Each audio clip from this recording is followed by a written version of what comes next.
Hi friend, सगळ्यांना माझा नमस्कार. तर संगीता गोरेकर यूट्यूब चॅनलमध्ये तुमचं सगळ्यांचं स्वागत आहे. तर मी गेल्या व्हिडिओमध्ये सांगितले होते तुम्हाला की मी म्हणजे इथून मुरमुऱ्याच्या कंपनीत काम न करता मी दुसऱ्याकडे चालले म्हणून सांगितले होते त्या व्हिडिओमध्ये. तर बघा, आता मी आलेली आहे दुसऱ्या कंपनीमध्ये आलेली आहे.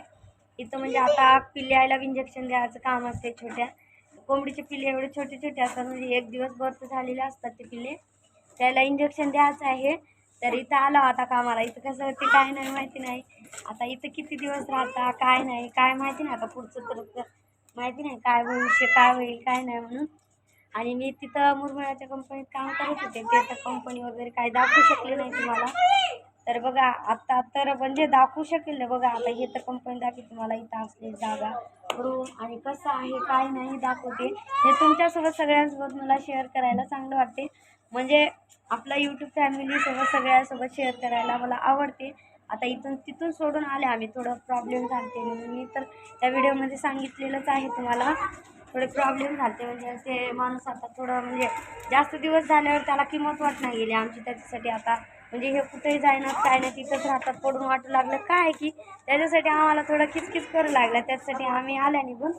तर बघा तुम्हाला इकडली कंपनी वगैरे दाखवते. बघा अशी आहे कंपनी. इथं पिल्ले तयार होतात आणि मला आणली पिल्ल्याला इंजेक्शन द्यायचं काम आहे. बघा अशी कंपनी आहे. ती तिकडं कंपनी आहे पुरी इथपर्यंत लांब कंपनी आहे. आणि हे बघा आमची रूम बघा. आता रूमसुद्धा दाखवते. आता काय सामान वगैरे आणलेलं नाही आहे. आता कसं बस एकच रूम आहे छोटीशी. आणि हे बघा सामान बघा मी कसं लावलेलं आहे. इकडं बाथरूम आहे आणि हे बघा इकडं असं सामान लावलेलं आहे. सामान पण ठेवायला जागा वगैरे काहीच नाही. तर बघा सामान वगैरे ठेवलेलं असं ठेवलं, विस्कटलेलं आहे सामान.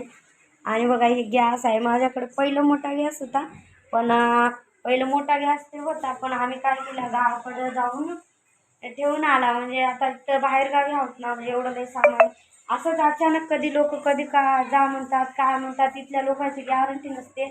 त्याच्यासाठी आम्ही काय केलं म्हणजे आमचे गॅस वगैरे ते होता ते गावाकडे ठेवून आला. आणि आता इथं हाताला मागून घेतला म्हणजे आणि याची वाईफ आहे त्यांना ही म्हणजे हे दिले त्यांनी आता बुकी याच्या हेच भरून. आणि आता स्वयंपाक करायचा आहे. सकाळपासून स्वयंपाक केलेला नाही म्हणजे काळाचं टेन्शन. आम्ही चांगलं होतो, किती चांगलं म्हणजे किती चांगलं राहत होतं, किती चांगलं काम करत होतं. तरी पण असं का म्हणजे म्हणलं असं म्हणजे मला थोडं काहीच म्हणलं नाही जा वगैरे काय म्हणलं नाही. म्हणजे ते त्याचा माल खराब झाल्यामुळं मला डिस्चार्ज झाले, नाराज झाला तो. म्हणजे आम्हाला थोडं हे किचकिच करायला लागल्यामुळं आम्हाला चांगलं वाटलं. आम्हीच आमचा हिसाब दे आम्ही तर जाता असं म्हणून आम्हीच सांगितलं. तर बघा हे बघा इथं असं लावलेलं आहे. देवपूजासाठी इथं असं केलेलं आहे आम्ही. हे बघा इथं कृष्ण भगवानची फोटो लावलेली आहे. असं सामान आता खालीच ठेवणार. आता काय घर नाही काय नाही, एकच रूम आहे आणि सामान पण ठेवायला जागा नाही. हे बघा पाणी प्यायला घेतलेलं आहे. हे भांडं आमचंच आहे, आम्हीच घेतलेलं. आता पाणी पण आणायचं आहे. आणि इकडं बघा सगळ्यात म्हणजे आता तिथं तर आम्हाला खाली झोपावं लागत होतं. इथं तर असं म्हणजे मिशीनचे डोर वगैरे आहे ते असं सामान खाली ठेवले आम्ही. हे मिशीनचे डोर आहेत असं म्हणजे झोपायचं चांगलं वाटायला वरी केलं आम्ही. आता काहीतरी करून एकदम छोटी खूप छोटी आहे रूम. मी कसं तरी ॲडजस्ट करणार. तर हे बघा एवढं छोट्या रूम आहे. बाथरूम आहे सगळं आहे. जाऊ दे आता कसं होते काही नाही माहिती नाही. पिल्ल्यालाच इंजेक्शन द्यायचं आहे. इथं कसं होते काय नाही माहिती नाही. आणि बघू आता इथं किती दिवस राहता काय होते काय नाही. आणि कसंही जरी काय जरी झालं तरी म्हणजे मिरगापर्यंत आम्ही राहायचाच प्रयत्न करणार. कारण तर म्हणजे आपल्याला मिरगापर्यंत राहिलं तर आमच्या लेकराला शाळेत टाकायचं आहे. लेकरं आता इथं म्हणजे पिल्लू थर्ड क्लासला जाते, तिसरीला बोलू सेकंड क्लासला जातो. त्याच्यासाठी आम्हाला मिरगापर्यंत इथंच राहावं लागणार. कारण आता मिरगाला गेले की तिकडेच महाराष्ट्राच्या शाळेत टाकतो. आणि एक बार जर इथून गेलं तर आता परत येणारच नाही इकडं तेलंगणामध्ये. राहिलं तर आता महाराष्ट्रालाच राहणार, इथं येणारच नाही आता आम्ही. तर कसंही करून आम्हाला मिरगापर्यंत राहावं लागते. नाहीतर आता इथंही काय होते माहिती नाही. इथंही लोक थोडं किचकिचच करतात. म्हणजे दुसरे लोक भेटले की म्हणजे गरज नसल्यासारखं करतात ते लोक इथले. त्याच्यासाठी म्हणजे सांभाळूनच राहावं लागते. मी तर म्हणाले याच्यामधलंही सामान आणखीन काय गावाकडे येऊन ठेवा म्हणाले. मी तर कसं होते काय नाही माहिती नाही. जावा म्हणाल्या गावाकडे सामान ठेवून द्यायला तर जावं असं म्हणाल्या. पण पैसे नाहीत, पैशाचा प्रॉब्लेम आहे. मी मागून बघितले पैसे त्यांना म्हणजे देतात द्या म्हणून सांगितले 5,000 रुपये. तर ते म्हणले की 8 दिवस असं काम करून गेल्या तर देते म्हणतात.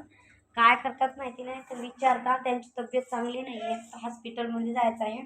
ते झालं की झालं आणि ते झालं की झालं, आता कामालाच लागायचं आहे. जाऊ द्या, कसं आहे असं जाऊ.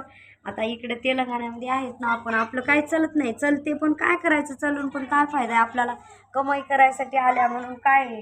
हे मी पण काय म्हणत नाही, आता जाऊ द्या.